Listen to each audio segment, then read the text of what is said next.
The David Pakman Show at davidpakman.com.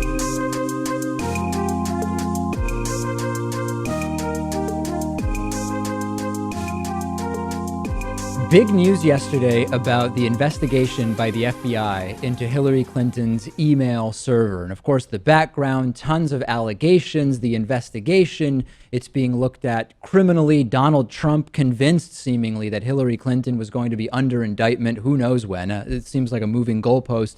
Still hadn't happened. Some Bernie Sanders supporters also saying Hillary Clinton will be indicted, and that's a reason that Bernie Sanders should be selected as the Democratic nominee.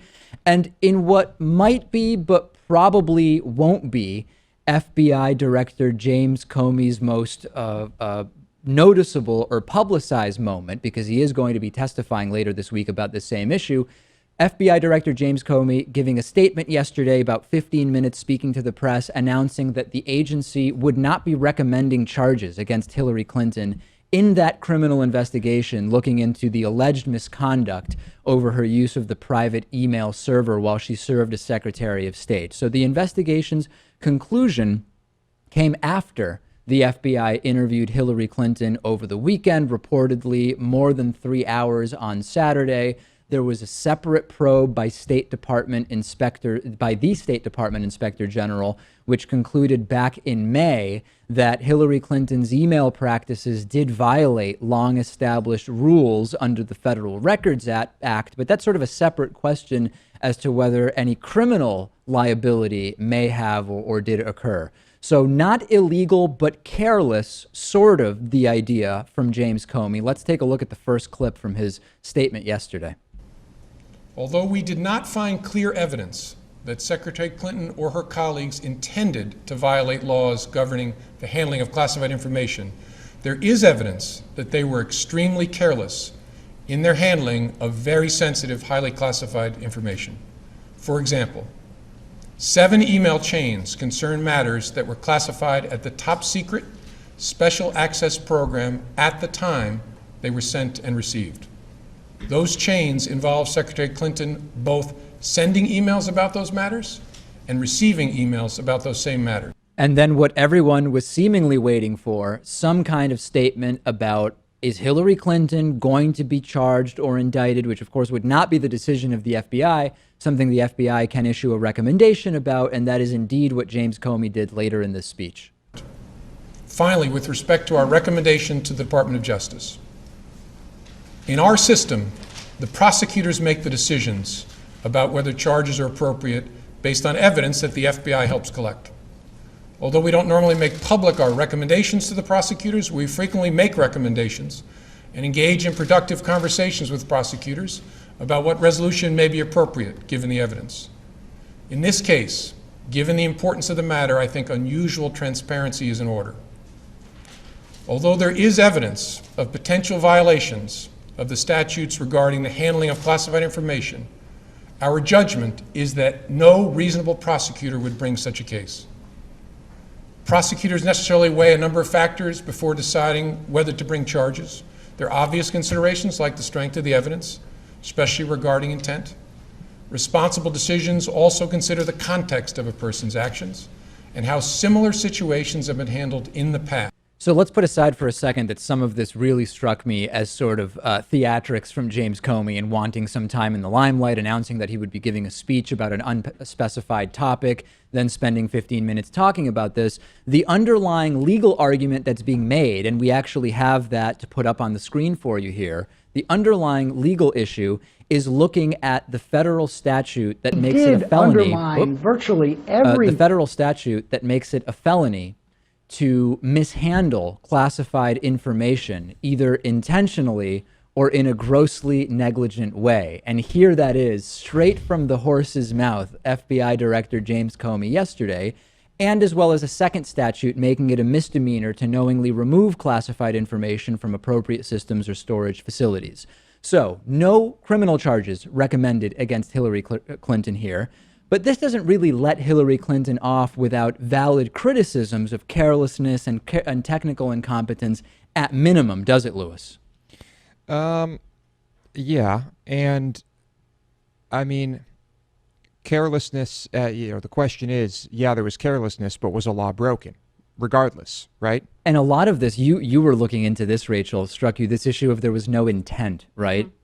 Well, I think the issue is that in law, intent is a multifaceted thing, because a person who carefully plans and executes a crime is considered more dangerous than someone who does it spontaneously. But in the Criminal Justice Act, I think it was in 1967, allows a jury to have kind of a large bandwidth to apply a kind of hybrid test looking at intent and foresight. So even if they're saying that her intent wasn't there, but it was still careless, a lot of people are saying, well, okay, so if I kill someone with a knife, but I actually just meant to cut them, then can I be let off? Yeah, this is, I was not even really going to talk about this, which was a mistake, and I'm glad you're sort of bringing it up.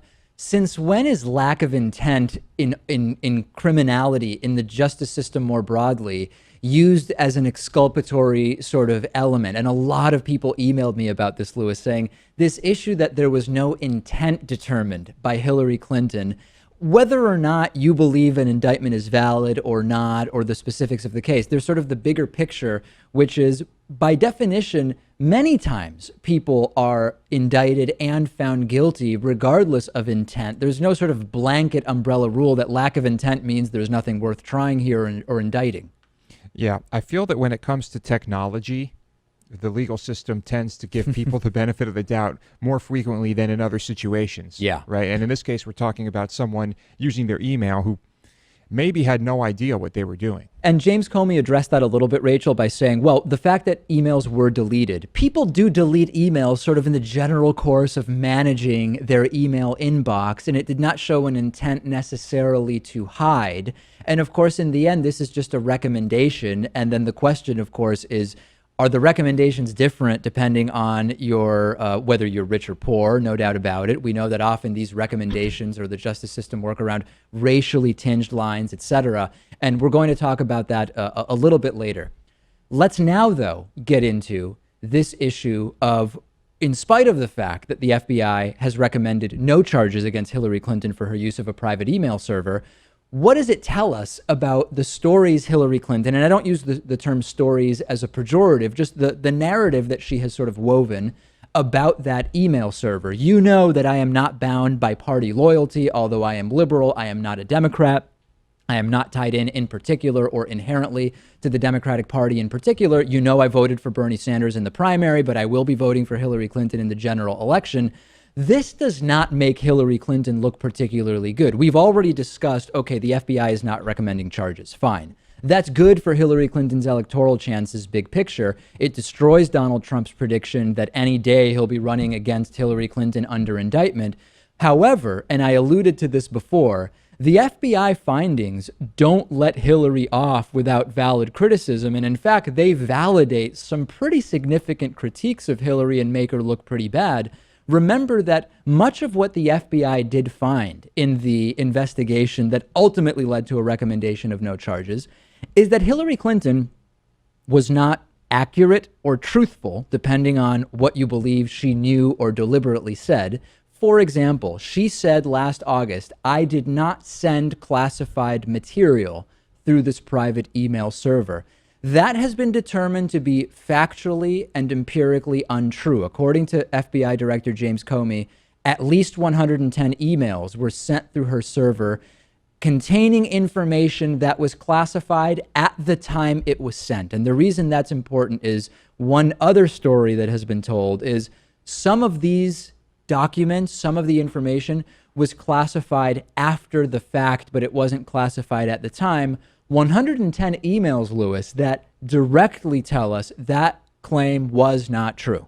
So that was a lie, or she had no idea what she was saying? Well, we don't know, I guess. There are those, Rachel, who are convinced that these were proactive lies. There are those who say that this was sort of incompetence, but this gets us back to the two different justice systems that you and I were talking about before, which is with the same benefit of the doubt, well, she didn't really know, and there was no intent here. And the many emailing me saying the difference between the justice system for the rich and the justice system for everybody else or the poor could not be more glaringly different after this speech from James Comey. Right. I definitely agree with that. And I think also it's interesting just comparing this to the kind of recent ruling for Oscar Pistorius, and everyone's saying if this was a young black man who had killed his girlfriend, would his sentence really be reduced from 16 years to 5 years because he said that he showed a lot of remorse and tried to apologize over and over and over again to the parents. So I think it does kind of illustrate that. And a lot with the Pistorius story also comes down to whether you even believe the base defense, which was he was convinced that there was an intruder that had somehow gotten into the bathroom and was trying to then break out of his own bathroom. I mean, that entire story, Lewis, from the beginning had a lot of problems, which even further sort of shows us that sentence, which we're not going to cover. I'm not hugely interested in that story per se, but it does illustrate what Rachel is pointing out in terms of remorse and how some of these mitigating factors are considered so drastically differently depending on who it is we're hearing them from. Yeah, it really seems to have nothing to do with remorse, more just your status, your position, the size of your wallet, perhaps. Yeah. The size of your lawyer's Rolodex also can play a big role. Real quick, if you believe that corporate media has been completely letting Hillary off the hook on this, absolutely not. Here's one clip from yesterday. He did undermine virtually every pillar of her public defense on this since the get-go. She had said she turned over all her work-related emails. Comey said not so. The FBI found several thousand work-related emails that were not turned over. She said she originally, in her original press conference, she did not send any classified information via. Yep, and then here's one more from the supposed Clinton News Network, seemingly not that friendly to Hillary Clinton, at least yesterday. Blitzer joins us now. Wolf, it's going to be a strange flight down on Air Force One with President Obama and Hillary Clinton going down to North Carolina as the FBI director, his FBI director, just lit in to the State Department while she was, serving as Secretary of State, discussing how they used or misused her private server, there, despite the fact that no charges are coming. Despite the fact no charges, very, very awkward at a minimum. The fact that he would say that she was extremely careless in her use of these private email servers, that he pointed out there was more than one server. So does this concern me generally about Hillary Clinton? Of course. I mean, carelessness. Even if we're chalking this up to just technological incompetence, of course it's concerning to me. Now, does it concern me practically in terms of Hillary Clinton as a president? No. I mean, there is no way that anyone on the huge presidential staff that any president would have would allow this to happen. And you saw it with President Obama, basically his electronics stripped from him. I think now he's been given like a secure BlackBerry where he's only allowed to contact specifically approved people and it's all monitored, etc. But practically speaking, this is not a concern. Ideologically, this may be a concern. And of course, we should be concerned, Lewis, with the general competency of and carelessness and tact of potential presidential candidates. I would be, yes. But in Hillary's case, I'd be far more concerned with the corporatist side of Hillary. Right. Than I would just what seems to be complete technological incompetence and ignorance. Rachel, does this go away or does this become a big issue? I can't say that it necessarily becomes such a large issue because I actually wasn't quite as surprised by this, just reading everything from Clinton cash to everything that happened with the 92 crime bill. So it wasn't the most shocking thing in my personal opinion that could have happened. But I mean, of course, I wouldn't want a president who shows kind of such gross oversight in an important issue, which is classified information. For me, it's much more shocking that Hillary Clinton was against gay marriage in 2008. I have to tell you, that to me is a much more concerning issue than that she is not the most technologically savvy. I mean, Lindsey Graham was on the Senate Technology Committee and never sent an email. The guy was 35 years old when email became a popular thing. So I agree, far bigger concerns. I think that this will go away to a great extent. Donald Trump will try to revive it and keep it going. I don't know that it'll work, but we'll see. Let's take a break. Plenty more coming up. The David Pakman Show at davidpakman.com.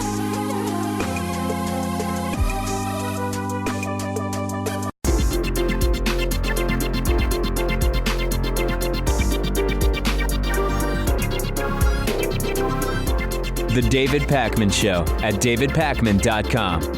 Today's new member of the day is Jeffrey Mueller. Jeffrey, thank you so much for being a supporter of independent media. You can sign up and join Jeffrey at davidpakman.com/membership. Let me remind you, tomorrow, Thursday, July 7th at 1:15 p.m. Eastern, we'll be taking live calls at 617-830-4750. All topics and subjects are fine. If you want to call in and criticize me, that's fine, right? I mean, Louis, we are not shy about that. And we have 2 or 3 Trump supporters who have called in recently, and we'll talk to them. What's the worst that will happen? They prove that Donald Trump is the best candidate. And if that's the reality, then everybody wins. I mean, don't be afraid to call because you're going to critique something we say. The line is open to patriots and hatriots alike. Exactly right. Yeah. 617-830-4750. We'll take calls for about 15 minutes at 1:15 p.m. Eastern time tomorrow, Thursday. I recommend setting a little alarm in your phone, Louis, and I know you are very much in favor of all these time management tools, and that way you remember to call in. Yeah, or you can use one of these, and what I'm holding up is a pen, and that works too. Louis, the king of little notes that he scribbles to himself on various pieces of paper. Also, next Monday, we are going to have a huge membership special. We haven't done this for months. It'll be a 2-hour thing. We will send out an email to everybody on our mailing list as of Monday morning, and there will be a 2-hour window where you can sign up and get a full David Pakman Show membership with all of those great benefits we talk about all the time, or occasionally. It will be only for 2 hours, and that'll be Monday, so make sure to get on our mailing list at davidpakman.com. Okay, we're going to get into Hatriot Mail, and this Hatriot Mail is connected to some popular terms now used by the group that describes itself as the alt-right. I'll remind you what Hatriot Mail is first. Because the government that is supposedly totally inept is the same government that can pull off a conspiracy that'll blow your mind. Hatriot Mail. Written by patriots who hate David Pakman. Because America. And because freedom. That bald eagle sound, Louis, in the introduction, that really makes it, doesn't it? That's the cherry on top, yeah. Yeah. All right, let's take a listen to this week's amazing message. You're a skinny beta male biatch. I don't watch your Mangina channel. I just like to come and harass your page from time to time. Hope your parents get into a car crash soon. Love the true American males, not the cuckold beta white boy anti-Christian team up with radical Islam to destroy America lovers. War will come before your way of life is cemented. Promises. She's really going out there on a limb that there will be war during my life. That would be shocking if it happened, wouldn't it, Louis? Hasn't it been happening for 15 years at least at this point? Correct me if I'm wrong. The whole cuckold thing is becoming super popular among the alt-right as an insult, right? And we've seen that. You remember, Rachel, the whole Benjamin Dixon, that entire thing that I could barely get through. Is that among the kids these days, because you're a few years younger than me, is that something you hear on the streets right now? I'm going to have to say no. Oh, okay. I hadn't heard it until I came here, actually. Amongst my friends, I would say there's a lot of slang, but that's one I wouldn't say is very commonplace. Yeah, it seems to really be relegated to the most retrograde elements of the internet, and I'd be thrilled if it stayed there, actually.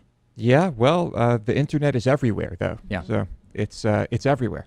There are some really useful indicators and numbers to look at when checking out polling for the November presidential election, and then there are some less useful numbers. One of the more interesting ones is comparing how Donald Trump is polling relative to how Mitt Romney and John McCain did in 2012 and 2008, especially since they both lost to President Obama. Now, Nate Silver in 538.com, which I'll remind you, in 2012 called the presidential election exactly right, as did I will mention, although it was no great thing to pat myself on the back for. I just looked at state polls and filled in a map with crayons. It was pretty straightforward process. They've released their first election update for 2016. They did this in 2008, they did this in 2012, and they're doing it for 2016. Absolutely fascinating.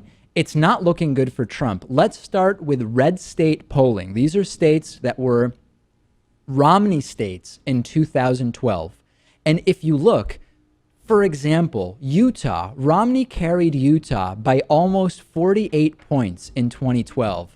Trump is up 3 in Utah right now. That is a plus 45 change in favor of Hillary Clinton versus how Mitt Romney did in 2012. Let's pick another one of these, Lewis, just, for kicks. West Virginia is one where Trump is actually doing better. Romney was ultimately the winner in West Virginia by about 27 points. Trump is up 29 points, meaning he's doing better than Mitt Romney did in 2012. But if you look at this list, in all but 2 of these states, Hillary Clinton in red states doing much better than President Obama did in 2012. Surprising at all on this?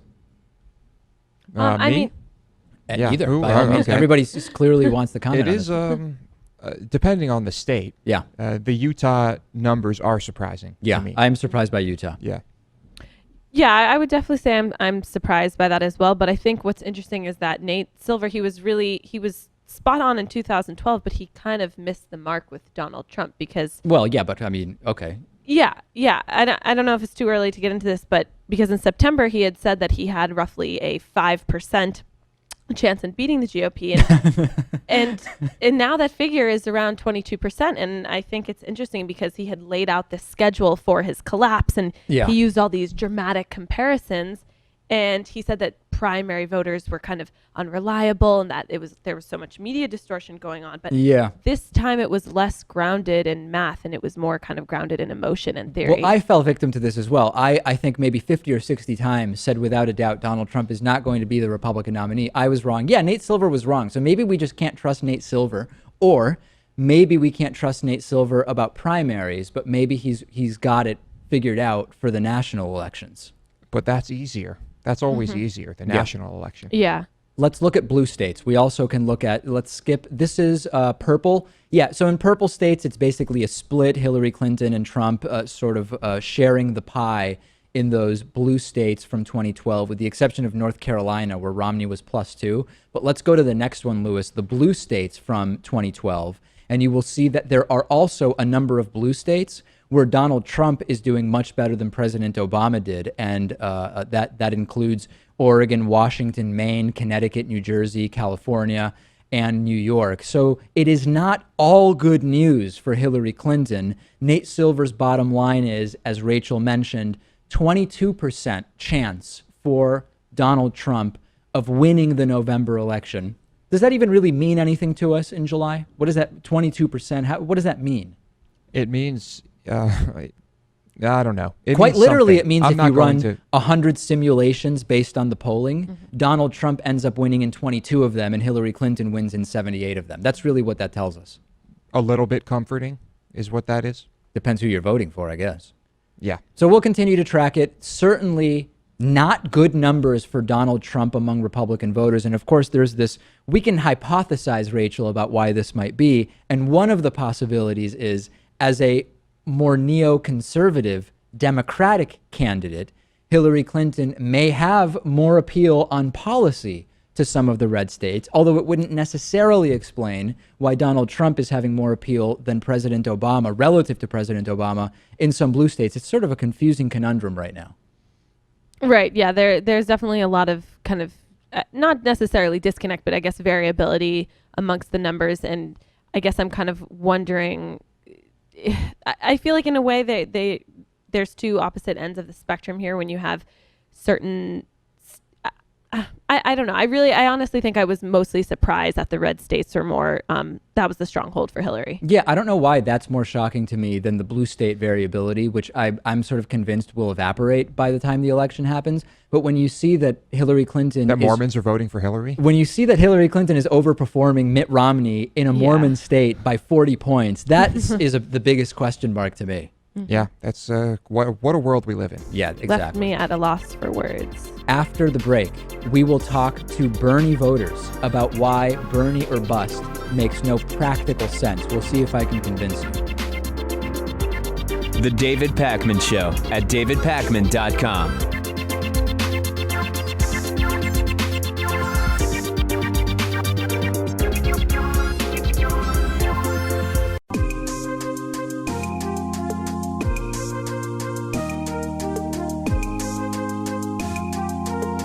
Welcome back to the David Pakman Show.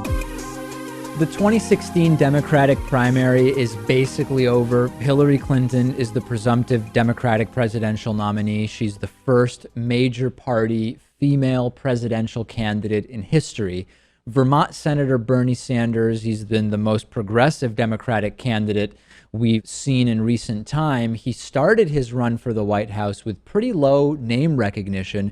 He was polling very close to zero. And after trailing Hillary Clinton considerably, he steadily advanced in the polls, consistently posed a threat to Hillary Clinton's nomination, which was originally thought to basically be inevitable, and ultimately won over 1,800 pledged delegates in a variety of primaries. But nonetheless, Hillary Clinton will become the Democratic Party's nominee at the Democratic National Convention in Philadelphia. She will face the Republican candidate, more than likely Donald Trump.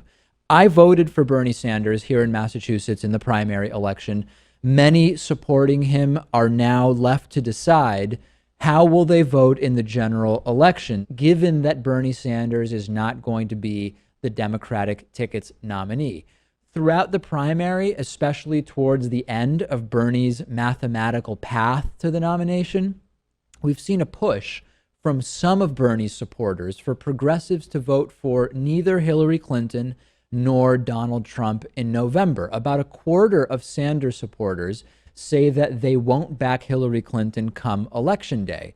Many people in this group, as part of what's been referred to as the Bernie or bust movement, are preparing to still vote for Bernie Sanders in the general election, either as a write-in or in the unlikely event that he'll run as a independent candidate. And there are some tenacious Bernie supporters vowing to stay home altogether on Election Day, a few others saying they might vote for Green Party candidate Jill Stein or even Libertarian nominee Gary Johnson. I totally understand this reluctance to vote for either major party candidate, given that Bernie Sanders is not going to be the Democratic nominee. Both Hillary Clinton and Donald Trump have historically high unlikability numbers.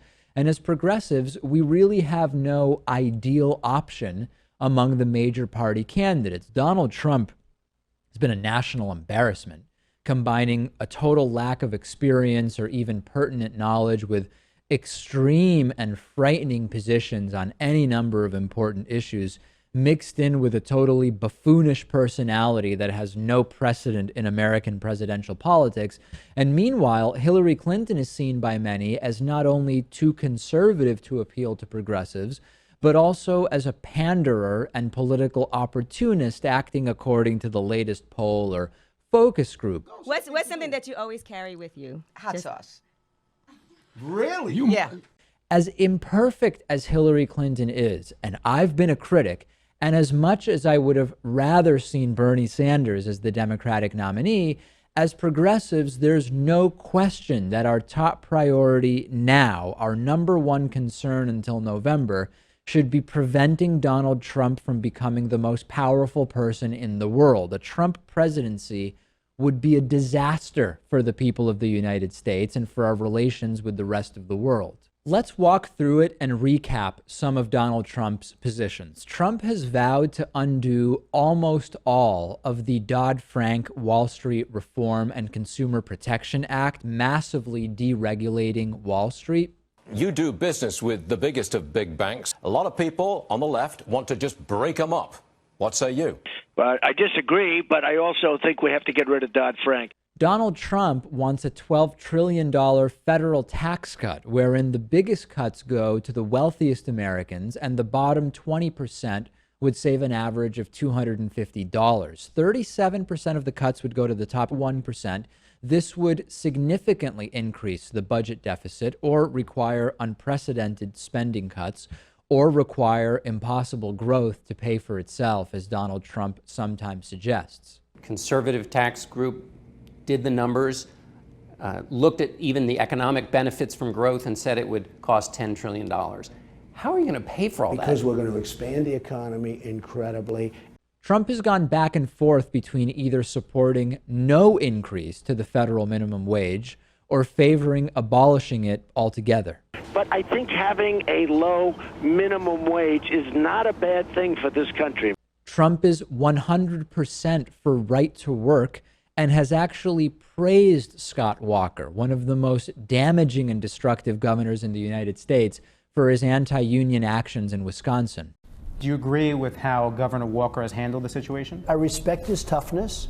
We need tough people now in government. Trump has called climate change a hoax made up by the Chinese and wants tremendous cutting of environmental regulation. Well, first of all, I'm not a believer in global warming. I'm not a believer in man-made global warming. It could be warming and it's going to start to cool at some point. And Donald Trump wants to expand defamation and libel laws so that journalists are easier to prosecute.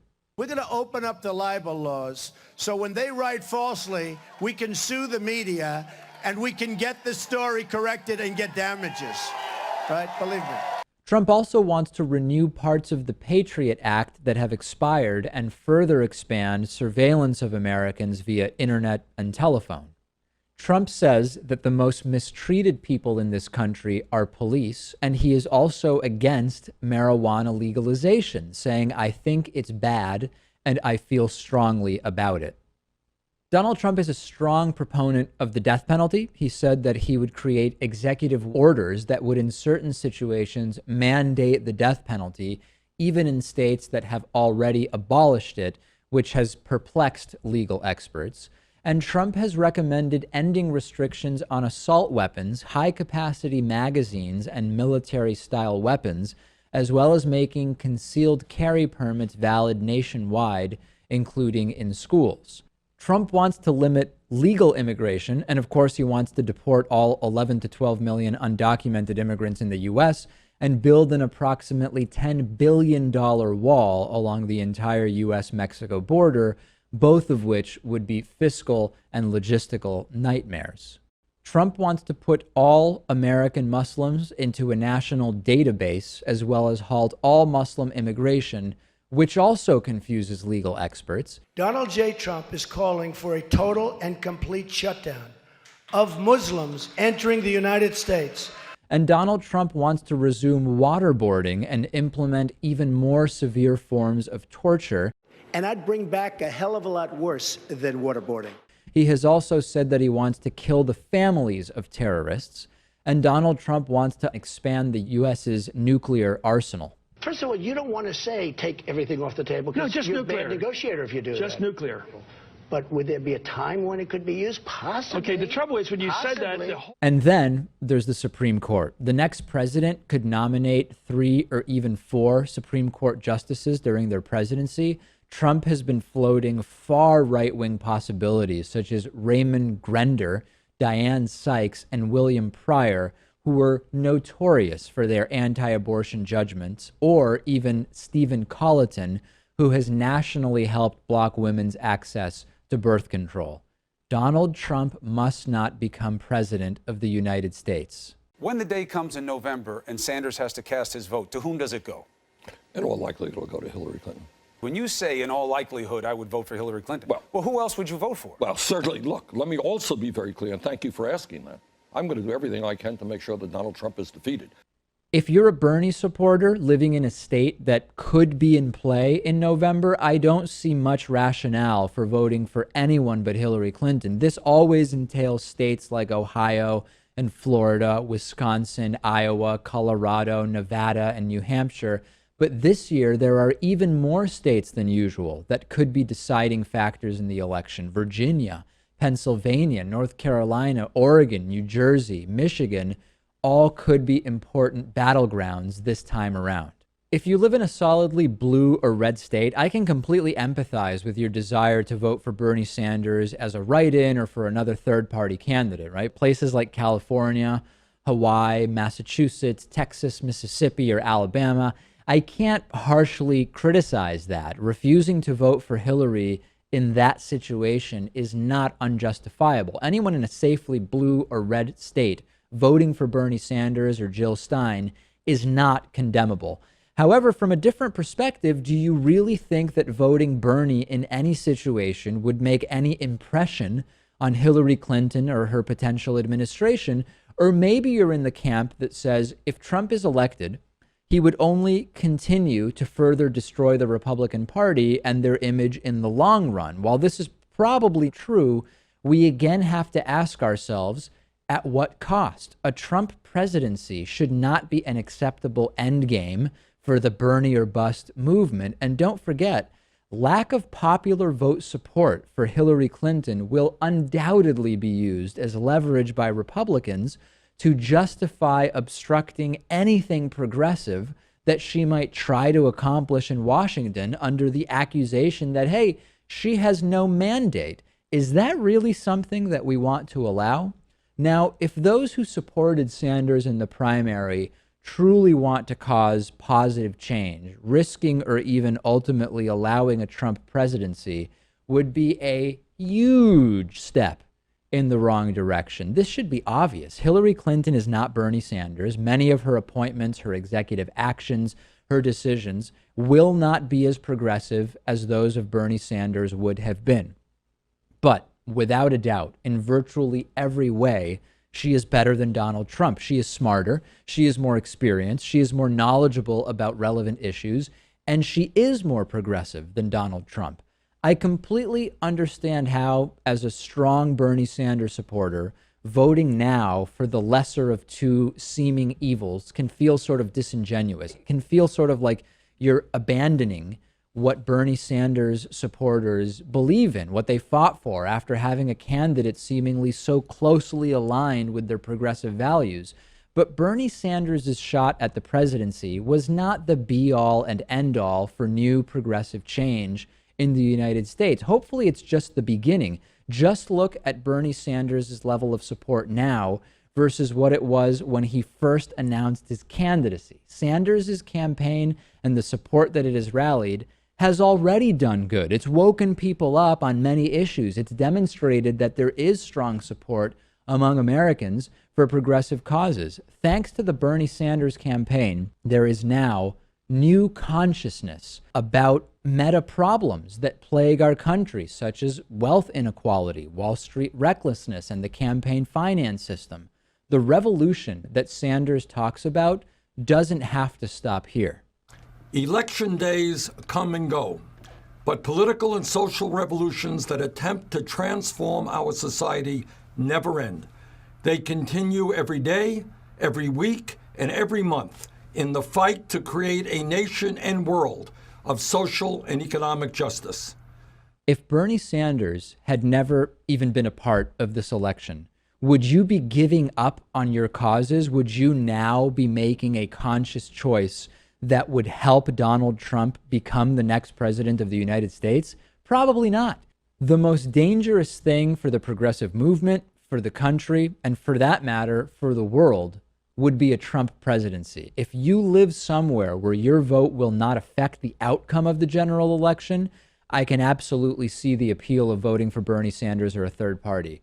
But if you're a progressive living in a state that could shape this election, I hope you'll keep in mind that Donald Trump must not be president of the United States. The David Pakman Show at davidpakman.com.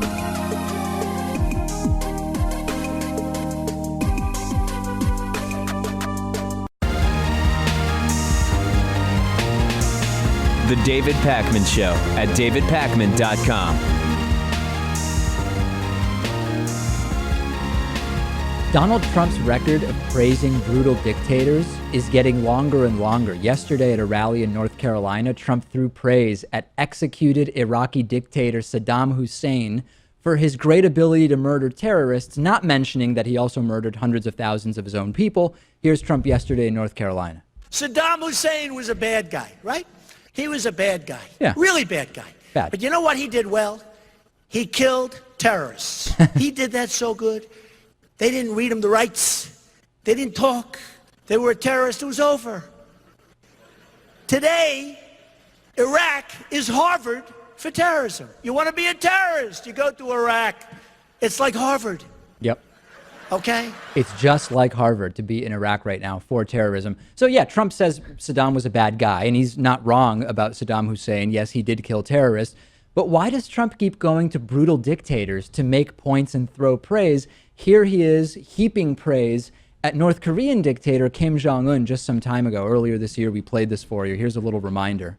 But if you look at North Korea, right? This guy, he's like a maniac, okay? And you got to give him credit. How many young guys, he was like 26 or 25 when his father died, take over these tough generals, and all of a sudden, it's pretty amazing when you think of it. How does he do that?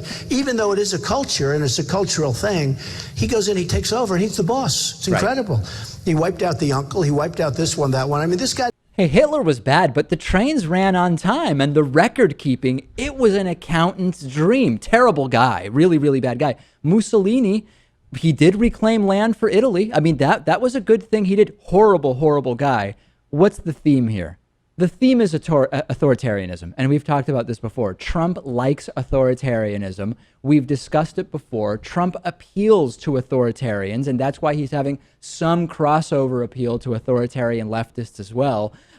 Heaping praise, Lewis, on these brutal dictators. Sounding like someone who really wants to become the most powerful man in the world. Right. And someone who wants to be that dictator, who everyone says to themselves, well, sure, I could be a great dictator. I mean, if I were making the rules, everything would be great. And I don't think that's the case with Trump. Well, I guess he would just kill all the terrorists, right? Exuding megalomania, isn't he? Right. He's just kind of really into the four pillars of that: prejudice, isolationism, fear, ignorance. He's just trying to capitalizing on that. And also pompousness. You can't forget. That's sort of like the fifth pillar. It just strengthens the structure a little more by having that middle leg, if you will. Exactly. Very, very disturbing stuff. And certainly nobody who is a part of this authoritarian Trump supporting base seems to care about it, because they probably also respect the, quote, good things that Kim Jong-un and Hitler, great at speeches, Lewis. I mean, I love hearing that one. Terrible guy, really great public speaker. Yeah, okay. I guess that's one way we could sort of analyze this. Before we go to your voicemail, earlier this week, we did a story about the first person killed in a driverless car crash. It was a Tesla, really an autopilot car, not really autonomous, which are, of course, not legal. And someone on our Reddit discussion forum is sort of calling me out, and I want to put their post up on the screen for you to take a look. Regarding the news about the Tesla driver that was killed while using the autopilot feature, while I largely agree with David's analysis, he also disclosed in the past that he is a Tesla shareholder. If this is still the case, I think that for transparency's sake, he should have disclosed this fact somewhere in the story. And even if he no longer is a shareholder, I don't think it would have hurt to disclose. Don't get me wrong, I love the show and I'm a subscriber, but I was a little bit disappointed not to hear a disclosure. That is from someone who goes by the name Erotic Pudding on Reddit. Let's ignore an analysis of their username for now and focus on the substance, as I like to do. I used to do the disclosure every time Tesla came up. Yesterday, I genuinely forgot, but I actually had a conversation a few months ago with Abby Martin from the Empire Files and her partner Mike, who also produces the show. Scott Milliken was at the table, the producer of Ring of Fire. I don't remember if Sam Cedar, the host of The Majority Report, was at the table. And I said to them, what do you guys think about this? I've been disclosing this shareholder status about Tesla every time we discuss it. And their consensus was, I've been going above and beyond by disclosing it every time. They felt that a reasonable standard would be the first time that I am a shareholder during a story, I disclose it. And after that, I've sort of made that clear. And they didn't even think that I should be disclosing it every single time. I want to put it to the audience, and we will take an email vote. We're transitioning over to the new website, so we're not doing new polls on the website. David@davidpakman.com. Do you want me to disclose the Tesla potential conflict of interest in terms of me being a shareholder every time I talk about Tesla? Or are you satisfied that I've mentioned it in the past and I don't have to mention it every time? Whatever the audience decides, I will do. Now, Lewis, I'm not asking you your opinion on what I should do. I don't want you to taint the audience in some way. But what do you believe the audience will demand of me as far as this goes? I believe they will demand transparency. And that means disclosing every time. Alternatively, we could create a page on the website that says David Pakman is a shareholder of my blah, disclosures. blah, blah, blah, blah. List them all. Yeah. Okay. Rachel, what do you believe the audience will call for? I agree with Lewis. I mean, I don't know. I used to also think that there's a difference between news story, endorsements, but a lot of people say there's no difference. Right. So anyway, I will do what the audience says. I will ignore the recommendation from Abby Martin and Scott Milliken and Sam Cedar if he was at the table that day, if the audience determines that I should do so. Let's go to your voicemails, 219-2-DAVID-P. Here's a voicemail that came in a couple days ago. Hey, I thought the way David said cauliflower was right, and the way Lewis said cauliflower was incorrect. Even though Lewis thinks he's right, I would go with cauliflower. The thing that bugs me is when David says electricity. I thought it was electricity. You say electricity. I think it's just electricity. But I'm from the state of Washington, southeastern Washington. That's a bummer being from Washington. You always got to say Washington State. Yeah. But I just think it's interesting how we say things different. I know there's more than cauliflower and electricity. But please say electricity. No, it doesn't matter. Anyways, love the show. Thank you, guys. Okay, real quick. On cauliflower, we looked it up. It is cauliflower is listed as a pronunciation for the word, for the vegetable I know as cauliflower, although it is listed second, which typically in a dictionary means it is a less common pronunciation, but correct nonetheless. Lewis, by all means, with peace and love, say cauliflower if it makes you happy. Yeah, see, you're like with electricity, you're putting the emphasis on the wrong syllable, right? I don't know that it's the emphasis. Electricity. Is that the difference? I couldn't even understand the exact difference, Rachel, but maybe that's my untrained ear. Yeah, I can't really see the difference either. I just wanted to say great vegetable and a man hung up on semantics. Rachel is in favor of cauliflower, call it what you want. I consider it the less tasty cousin of broccoli. Looks a lot like broccoli, doesn't taste nearly as good, but we'll leave it there. On the bonus show today, a father negligently kills his son with a gun and then defends gun ownership. We will also talk about faked fireworks on PBS, and we also have a technical issue to bring to the audience. Sign up for the bonus show and all of the other great member benefits at davidpakman.com/membership.